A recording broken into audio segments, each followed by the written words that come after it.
So if you've looked around yourself, and I think you're also an example of that a lot of people nowadays in their midlives, when they reach their early 40s, mid 40s, they start looking at different career options.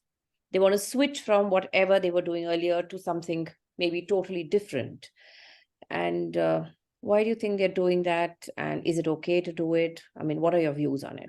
I switched careers between media and the work that I do as in psychology.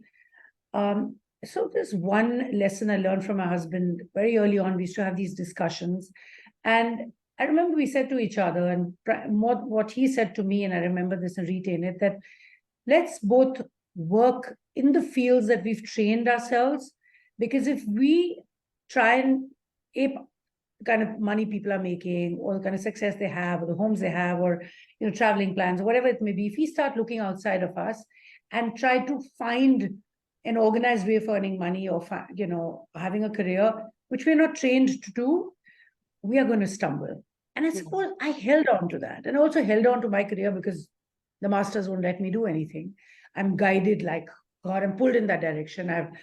I had a guru, a very big guru, once asked me in Punjabi, "Jara tu kaam kar diye, the work that you do, kyun kar diye? Why do you do it?"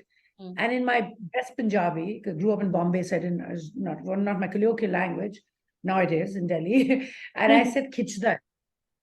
Okay, And got it. literally, and I think to answer your question, when people shift their careers today, "Khichda," something tells you I'm not in the right place at the right time. I'm old enough to know my mind.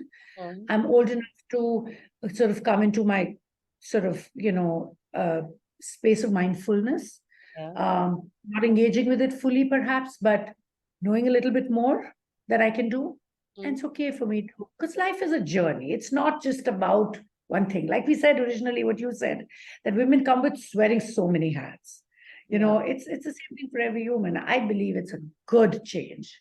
So while I value what I did, which is stuck to my career, because I had the tools and I can only get better and better, know this, and become subconscious. It becomes like my third, my fifth limb. What I do is my fifth limb.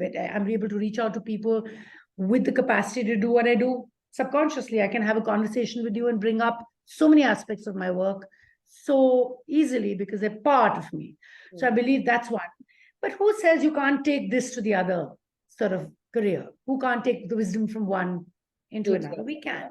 So to answer that, I think for the youngsters, go out and, jo khichda hai wo karo. So I think there is a lot of awareness also. And when you look around, there's so much information. And sometimes, when you made a career choice, you were young and immature, and maybe you started doing something which you just at that point thought was the right thing for you to do. But as you grew up and you kind of got exposed to different kinds of people, different ways of living, different careers, you figured that, this is something that I don't like so much. Sometimes you get your calling late in life. So I guess that awareness is coming, which early, and I think which is unthinkable. Nobody would have done it, but yeah, it's good. No, and a great question, Sangeeta, because if you put this out there, I think I believe a lot of people are looking out for this guidance. Am I doing it right? So I think this question is a brilliant question, well curated, because this is what needs to go out to people that find the guru inside that guides you to other things, and then use something from this career into another one. Go out, live your life, take the journey. Great question. Thank you.